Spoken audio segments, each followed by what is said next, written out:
Hey folks, it's your buddy, the AEW apologist, Mike Messier, here for another wonderful week. I believe it's week 11. The weeks are just flying by. So once again, thanks to Monty and the Pharaoh YouTube channel.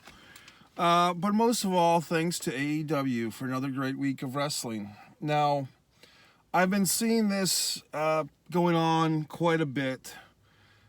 People are dissecting the ratings of AEW. This seems to be the new thing for the online Facebook wrestling community, some Twitter people as well. Anti-AEW pro wrestling fans, or should I say WWE sports entertainment fans, that seem to have an interest in AEW not doing well. Like, that's what they're rooting for, which we'll get into. But they're basically looking at the ratings, dissecting them. And here's the thing, folks, if I can be just so blunt. The ratings for AEW do not matter as much as you might think or want to think that they do. And I'll explain to you why. Now, don't get all knee-jerk and say, well, gee whiz, Mike, the ratings have to matter. The answer is, folks, Tony Khan is a rich man, a rich young man. His father, if I say his name properly, Shad Khan, is a rich man. This wrestling company, All Elite Wrestling, is made as the toy for a rich person to play with. And if they get money back from that toy, that expensive toy, then all be it. Even better. Okay? Basically, if you look into the Khan family, the father and son, and I don't know who else is in the family, but it seems like Tony, I think he's an only child. I could be wrong, but he's got so much money. I mean, when you have a lot of money, you would have to have a whole lot of money in your life to say, I'm going to start a pro wrestling company. You know what I mean? If you're, like, that's disposable income. AEW is disposable income for the Khans. Now, look, you and I, maybe we can't relate to that, but I can understand it. When you're a rich individual, monetarily, you can do things that lose money for a while. You know what I mean? Now, you might be saying, well, he doesn't want to lose money, and people are getting all irate. Here's the thing, people. I'm just trying to educate, and I'm not trying to talk down to you. But I just don't understand why people spend so much time and energy worrying about the AEW ratings or analyzing or critiquing them. Here's the fucking facts. AEW doesn't need big ratings to stay in business, okay? They don't even, in theory, need to make money, although I believe they reported that they've been making money. They're in the black, not the red for this company, from what I understand.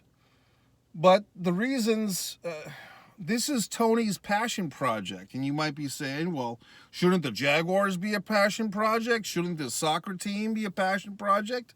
Yes, yes, yes. But when you're a rich fuck, you do things that you want to do. Tony Khan grew up a wrestling fan. The famous story of when he was, I think it was his graduation from high school, and Shad, his father, said, if you get all A's or whatever the fuck, you can have whatever you want, okay, as a gift. Now, most people don't get whatever they want, for a gift. I mean, if you're lucky in that situation, maybe a kid got a used car from his parents for a graduation gift or whatever the fuck, right? Or a pair of skis or a new fucking Tandy computer. But for a father to say his son, well, you can have whatever you want if you get these grades. And little Tony Khan, I guess 17 or 18-year-old Tony Khan said, I want to go to ECW. So they fucking, father and son, I believe, went to this ECW show where Tony saw the mighty Chris Jericho. I believe it was Cyber Slam 95, and I guess Chris Jericho either won or lost the TV title in that four-way match, if you remember that one, with Too Cold Scorpio and Pitbull and Shane Douglas, I believe. And so the whole thing was Tony was hooked on ECW. He was hooked on Chris Jericho. The seeds were planted years later. Of course, Tony Khan would anoint Chris Jericho as his first champion. My theory, folks, is that this whole AEW It's just basically like a kid playing with his action figures, except the action figures are real life human beings that are getting paid lots and lots of money. So if you're sitting there and analyzing the ratings of AEW and comparing them, first of all, this just drives me nuts. People, and I believe our buddy here, Mike Monty, has been guilty of this, people are comparing the successes or the failures of AEW to WWE directly. And yes, AEW brings that upon themselves oftentimes with the jokes or the insults to WWE or whatever the fuck. But the point of the matter is this. The WWF, or Worldwide Wrestling Federation, WWWF, which became the World Wrestling Federation, which became World Wrestling Entertainment, began, I believe, in earnest in 1963. Long story short, they kind of broke apart from the NWA, a National Wrestling Alliance. They crowned Buddy Rogers their first world champion, and he lost the title, I believe, just a few months later to Bruno Sammartino in Madison Square Garden, which started the epic, I believe, 7.5 year title reign of Bruno Sammartino. So losing eventually to Ivan Koloff. But the point I'm making is this company, the WWF, I don't need to go through the whole history, do I? The Bruno years, the Backlund years, Iron Sheik, Hulk Hogan, Randy Savage, Ultimate Warrior, John Cena, The Rock, Stone Cold Steve Austin, all these people that have taken us, or taken the WWE to that level of prestige, that's been since 1963. Okay, they've had their ups, they've had their downs. The WWF, WWE has gone through the golden era, the mid-'80s, the Rock and Wrestling Connection, Cyndi Lauper, MTV. They went through the Attitude Era and the unprecedented heights. They've survived things like the steroid trial. They've survived the Benoit incident. They've survived the PG era, which I guess technically they're still in, although it seems like they've gotten away from PG. They're pushing that envelope again a bit, WWE, to some extent. The point is, the WWE has a huge history. It's name recognition. It's, when you think football, you think NFL. When you think hockey, you think NHL. You think basketball, you think NBA. Now, most people on the street, if you say pro wrestling, they think WWF in the United States. If you're in Japan, they might think of New Japan Pro Wrestling or even All Japan Pro Wrestling. But here in the USA, and I would suggest many parts of the world, if you say professional wrestling, people think of a company, and that company is WWE. For a slight time, and Eric Bischoff goes into this on his 83 Weeks podcast, for a couple of years, maybe, 97, 98, parts of 99, if there was some type of pro wrestling reference or allusion on a mainstream television show or in a movie, every once in a while, TV network hosts will say something, and instead of saying, hey, that's like WWF, they would say, oh, that's like WCW. So for a blip of time, a short period of time, 1 or 2 years, WCW was also getting that type of name recognition that comes with being the number one wrestling group. That takes time, and WCW, as we know, wasn't able to hold on to that. Now, the great irony of ironies, which I think it tears Bischoff up a bit, is that for all the good things that WCW did, the empire of WCW got created and was like kind of torn down from within simultaneously because of the Turner Warner thing. And yes, I have listened to Nitro, the book that Bischoff always talks about on 83 Weeks. What's the guy's name that wrote it, Gary or whatever? But I've listened to the audio version of the book. It's quite enlightening. But basically, WCW, contrary to popular belief, was not destroyed by Eric Bischoff, not destroyed by Vince Russo, not destroyed by Kevin Nash for his booking. It was destroyed from within, from Time Warner. The suits, the non-Ted Turner suits meaning people who wear suits for a living, they did not like wrestling, and they did not support it when things weren't shining so much. Now, I mean, people often say, well, if you look at WCW, the final days, Even some of their crappy stuff is better than what we see now, which is fine. The point is, it's an apple and an orange. Whatever happened in the 20 years since, 2001 to 2019, 20 some odd years, whatever TBS and TNT, Time Warner, however they changed their minds and decided, maybe they realized they were wrong. Maybe they realized they screwed up and they shouldn't have gotten wrestling off the TBS, TNT networks. And so they decided to, give wrestling another shot or make up for the error of their ways. And so here you go. It's a different era, and, we have Wednesday Night Wars. Now, you have to admit, fans, if you're a WWE fan, AEW fan of both, you have to admit that AEW won the Wednesday Night Wars. Now, the first thing that pops in your fucking head is, oh, but Mike, that was WWE's number 3 show. Yes, asshole. But if you go back in your little history book, wrestling fan, don't you recall 2014, 15, 16, when every WWE fan worth his fucking salt would tell you that, oh, I don't watch the main roster, I just watch NXT. NXT. That's all we fucking heard for years from these smart McMarks about how great fucking NXT was, right? Well, NXT had their fucking chance. Triple H had his chance to go head-to-head with this upstart company, and they shat the fucking bed. They got their asses fucking kicked. They even had a 2-week start, NXT did. Now you say, well, that was AEW versus the third brand. Well, okay, but AEW established that they were doing Wednesday nights first, and all of a sudden the WWE decides to put fucking NXT on against them. So that's not AEW deciding their competition, what show they'll compete against. That was WWE. Here's another fucking fine thought while we're down this little nook and cranny of the conversation, people. Do you really think that WWE needs 3 brands? At this point, I mean, let's not talk about 15 or 20 years that we've been doing this brand split crap, but let's take a look at the here and now. They keep trimming all this fat as far as the wrestlers that they're getting rid of. Braun Strowman's gone, this one's gone, that one's gone, Lana's gone, Nia Jax is gone. Okay, well, wasn't the whole purpose of the brand extension, going back to 2002, because you had all this fucking talent? Ironically, a lot of that talent was from WCW and ECW, the remnants of.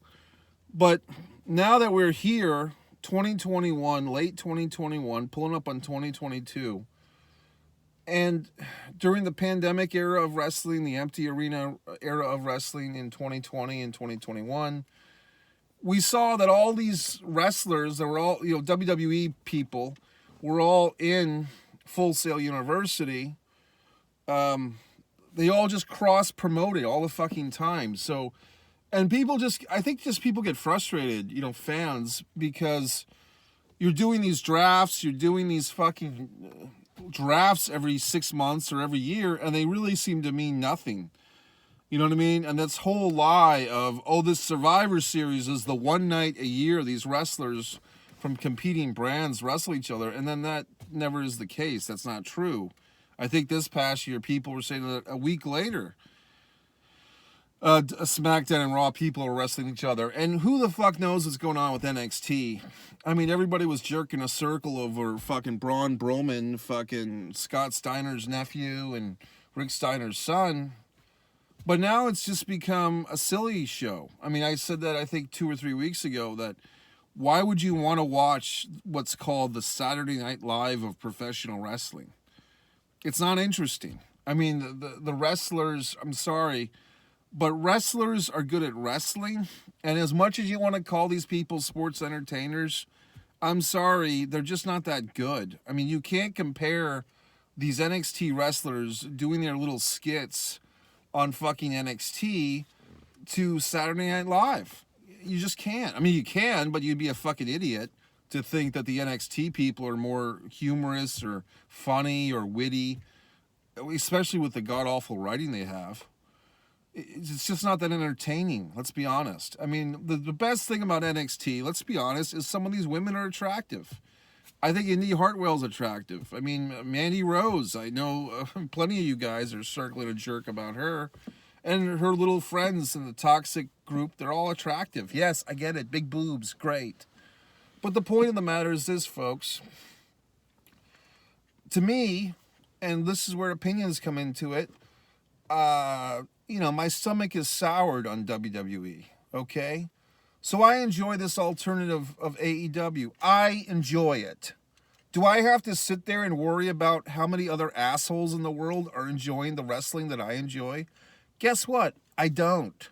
Okay? I'm watching AEWA, American Wrestling Association, Wrestle Rock 86 these days in the middle of the morning. So I watch whatever the fuck I want to watch. If I want to watch Davey Boy Smith's first wrestling match, which I just discovered on YouTube, today I watched the history of FMW on YouTube for fucking 45 minutes.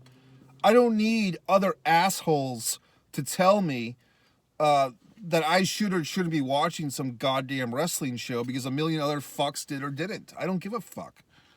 Now you might be saying, well, gee whiz, Mike, how come you're always telling us not to watch Raw? Because the same people that give me a fucking hard time when I say don't watch Monday Night Raw or don't watch shitty WWE sports entertainment sponsored by the Saudi Arabian shit show circus, every time I say that, I get all this response. But then, as soon as fucking Raw or SmackDown is over, I see all these goddamn tweets of complaint. So the wrestling fucks, in general, they don't want me to tell them what to watch and what not to watch. Fine. But then don't go tweeting and fucking Facebooking about how goddamn awful a wrestling show was every fucking week. Because a lot of you guys look like fucking morons. Okay, you tweeted last week that Raw sucked on Monday, and you tweeted all fucking Monday night and Tuesday about how Raw sucked and how shitty it was. And now here's Friday, and you got your dick in your hand getting hard because Roman Reigns is going to talk to you for 10 minutes. And you think you're at a fucking tribal chief meeting. Idiot. I don't understand you, moron. It's just, I know so many fucks, and I could name them out, but I'm not going to exploit people and their weaknesses. But you sit there and you fucking say how shitty Raw was, and then next week you're watching Raw. The definition of insanity is doing the same thing over and over again and expecting a different result. Yet asshole, idiot, wrestling fuck fans of WWE watch shitty, goddamn, idiotic Monday Night Raw week in and week out. Guess what? The show continues to suck and you continue to watch it, asshole. I can't help you, idiot. I was in such a goddamn good mood, okay? I mean, I really was. I was thinking, fuck, can I even do this tonight? Can I even be the AEW apologist? Well, apparently I can fucking do it at the goddamn click of a fucking finger, okay? So what else? Now, as far as the actual AEW goes, by the time you see this video, I mean, if I just sit here and talk about fucking matches, I mean, the matches will be over. That's why I try to do other things, okay, with this time that we share together. But Daniel Bryan I'm sorry, oh my God, I used his fucking WWE slave name. Bryan Danielson, please forgive me, Bryan, has effectively turned heel, and he's effectively mocking the crowds, and he's beating up Colt Cabana, and he's looking forward to this Hangman Page thing. Now, I'm going to go into some dark rivers, folks, and I'm going to criticize AEW. Ooh, you didn't see that coming now, did you? I'm going to give some critiques and some constructive criticisms to AEW right now. You ready, assholes? Here we go. First of all, I think they choked the dick on this Eddie Kingston push. I think whatever momentum Eddie Kingston had going into, I believe, Full Gear when he was wrestling CM Punk, they should have had fucking Eddie Kingston win that goddamn match. That could have put Eddie Kingston in a higher spot. Punk could have easily lost that match and not really been harmed. They could have done a million fucking things, but they had Punk win. And I'm not anti-CM Punk. I'm just saying the time was right to pull the fucking trigger. That was Eddie Kingston's Stone Cold 316 moment. It should have been. It could have been. Instead, they had Eddie fucking lose. And now he's wrestling Danny Garcia on fucking Rampage. And he's right back to where he was, mid-card Eddie. So it's very rare that you have someone, whether it's a Becky Lynch, in what was it, 2017 or 2018. When you have someone, Bryan Danielson or the former Daniel Bryan, when you have Steve Austin, 96, 97, you know what I'm saying? Very rarely when you have some mid-card act or upper mid-card wrestler who the fans have kind of chosen as their fucking man or woman of the moment or tag team, whatever. When you get those moments, you've got to pull the trigger. We've seen when they've pulled the trigger and someone skyrockets, like Steve Austin says, they put the rocket on their ass. And you see times like Damian Sandow or Mr. Woo Woo Woo, when they don't, they being the promoters, whether it's WWE or whoever, and these talents languish. I believe that Eddie Kingston, 2021, mid to late 2021, might go down as the biggest missed opportunity by AEW so far. And I just don't know, because I think they should have had him beat Punk, and I think they're choking the dick with him right now. And they're just regulating him to these stupid, nonsensical, meaningless matches. I just had a fucking premonition that some fuck would approach me here. But anyway, I just think they fucked up. They shat the bed. They should have fucking pushed Eddie further. Not just have him be a mid-card guy who beats up non-opponents. Just, he should have won that match with Punk, and they should be pushing his ass. He's not the best in-ring talent, Eddie Kingston. He's not. His matches are good, but I don't, no offense to fucking Eddie, because he did have that great match with Bryan Danielson, but that's probably more to the credit of Bryan Danielson. Eddie can have good to great matches, yes, but he needs someone to work with. But I think within the system of AEW, you could really do something with this guy, but I think they needed to have him beat Punk, and they didn't. So there's a critique. There's a fair criticism. Want some more? A lot of critiques about I said this in the get-go and people didn't want to hear it. I said that Rampage was going to water down Dynamite, and it fucking has, to tell you the truth.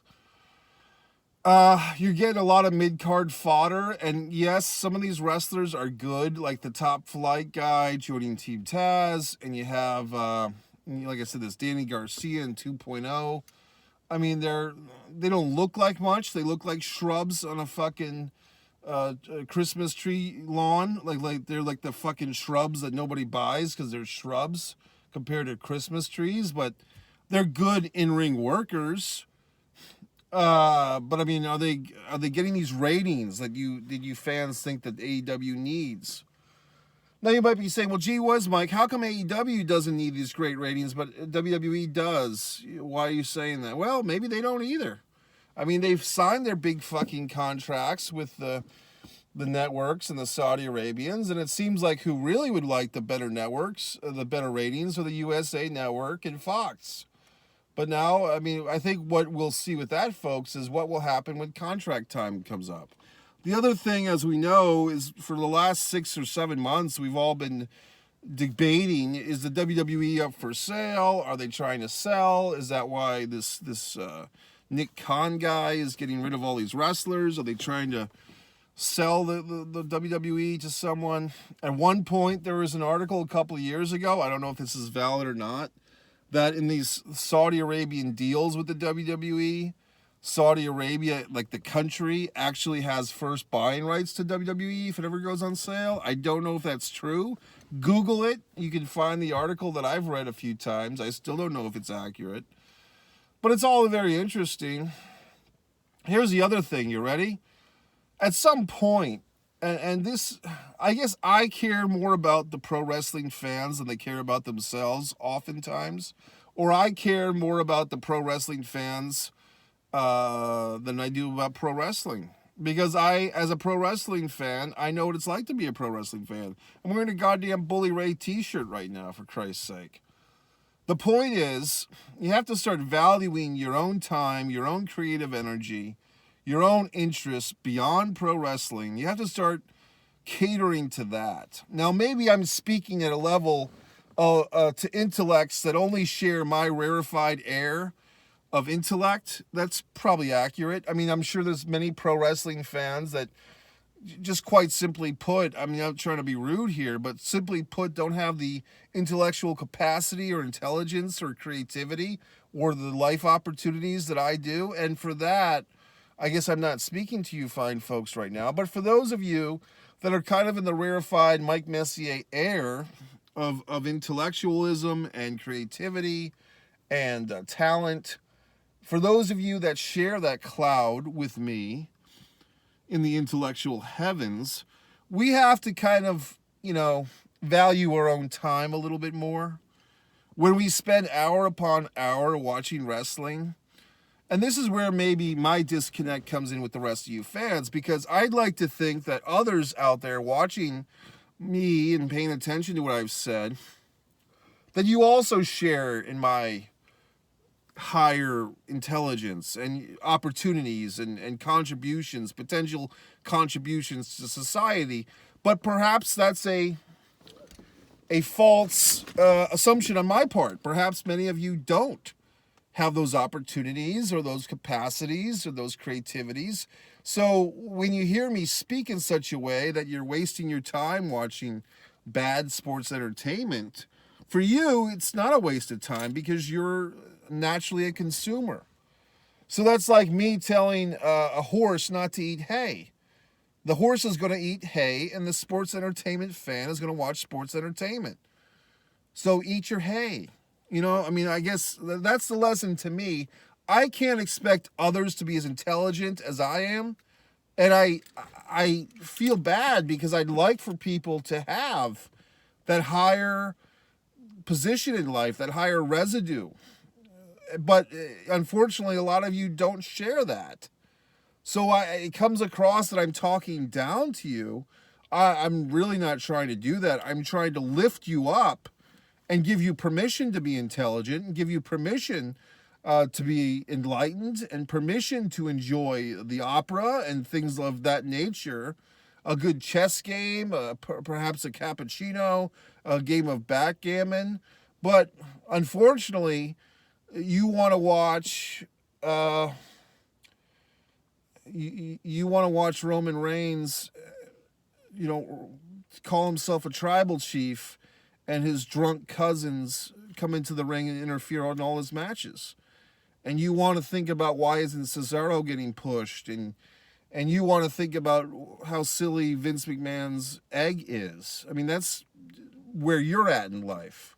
And I'm trying to raise you to a higher standard for not only your own self, but the world in general. But really, I should just be talking to myself and telling myself that, I should just not waste my time with these matters. So there you go. It's just a little moment of reflection. That's all.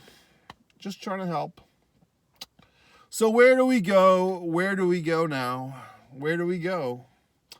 I would just say I've purchased my tickets. That's right. I'm not afraid to admit it. I've purchased my tickets for the final show of the year for AEW. And guess what? They gave me a bonus show for free. That's because AEW is a nice wrestling promotion. Could it benefit from someone my intelligence? Of course they could. I could come in there and really take them to the next level. But if that's not meant to be, so be it. I've given up on expecting that the world is going to honor my talents and creativity and intelligence in this lifetime. I no longer expect that this world, which is wrought by disease and pestilence and all types of horrible things, it's never going to live up to the standard of which someone like myself deserves. Okay? For whatever reason, this variant of a universe that we're in just fails me. Okay? But that's all right. I've adjusted. I've tweaked. I've pulled back on my expectations or my hopes for both humanity and for my own state in the world. And I'm just learning to accept and enjoy the provisions that have been provided. So that's it, folks. I hope I've explained everything in the world to you tonight. I tried to limit my swearing. Some people have been offended by my obscenities. So I've tried to do a nice, clean fucking video Subscribe to Mike Messier YouTube channel, Monty and the Pharaoh, Chris and the Coffee Girl, The Philadelphia Experiment is up on my channel. Please watch, and watch all the wonderful things on Monty and the Pharaoh YouTube channel. Goodbye.